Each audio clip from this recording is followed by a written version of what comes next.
Hi everyone. In this video, I am going to talk about the visa category called Visiting US Military Personnel.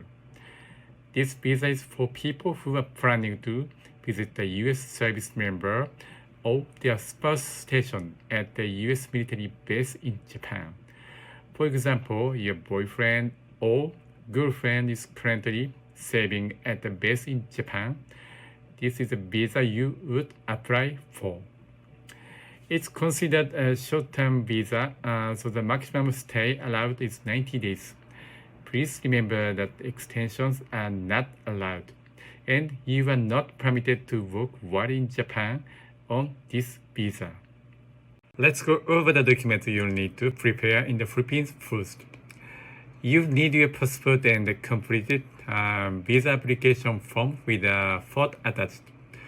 Everything on the form except for your signature must be typed. If you are not sure how to fill it out, we explain that in another video. Next, you'll need your original birth certificate issued by the PSA within the past year. Even if you have been to Japan before, you need to submit a new one every time you apply for this type of visa. If the PSA birth certificate is hard to read, you need to get one from the local civil register. If your birth certificate is a late registration, you also need to submit your baptismal certificate and school record. And if there's no record at all in the PSA, submit a birth certificate from the local civil register and a negative certificate from the PSA. If you're married, you'll also need your marriage certificate again, issued by the PSA within the last year. Now, if you're paying for your own trip, you'll need a bank certificate showing the average daily balance from the past 6 months.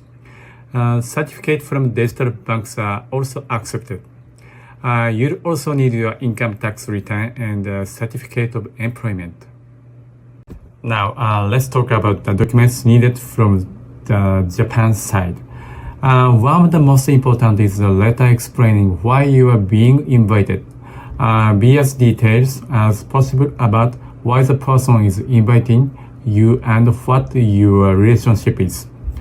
If you plan to stay more than 30 days, make sure to clearly explain why such a long stay is necessary. If you are coming for a special event like a wedding or graduation, include an invitation letter or other related documents. The space on the official form is quite limited, so it's a good idea to write the attached sheet and prepare a separate, more detailed explanation on another piece of paper. You also need to prepare a travel itinerary. This should match the information in your application and your letter of invitation. Don't forget to clearly state your arrival and departure dates. Next, you need a statement of service from the US military.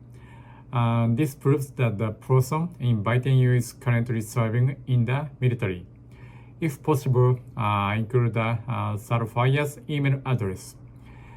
You'll also need a copy of the service member's passport, but only the page with their personal information and the pages with Japanese immigration stamps. To prove your relationship with the person in Japan, if your family submit a birth or marriage certificate issued by the PSA within the past year. If you're friends or in a romantic relationship, you need to submit things like photos together, email exchanges, or remittance slips. When it comes to photos, try to include at least 6 photos from different places. Photos with family members, indoor photos, and so on. Print them out on A4 size paper. If the US service member is the one covering the expenses, they'll need to submit a guarantee letter and a copy of their US income tax documents. Specifically, Form 1040 and W2. You can download the guarantee letter from the Japan Embassy website. That's everything you need to prepare. The screening process usually takes about 10 days to 2 weeks, as long as your documents are complete and there are no issues. If this video helped you out, give it a like and don't forget to subscribe.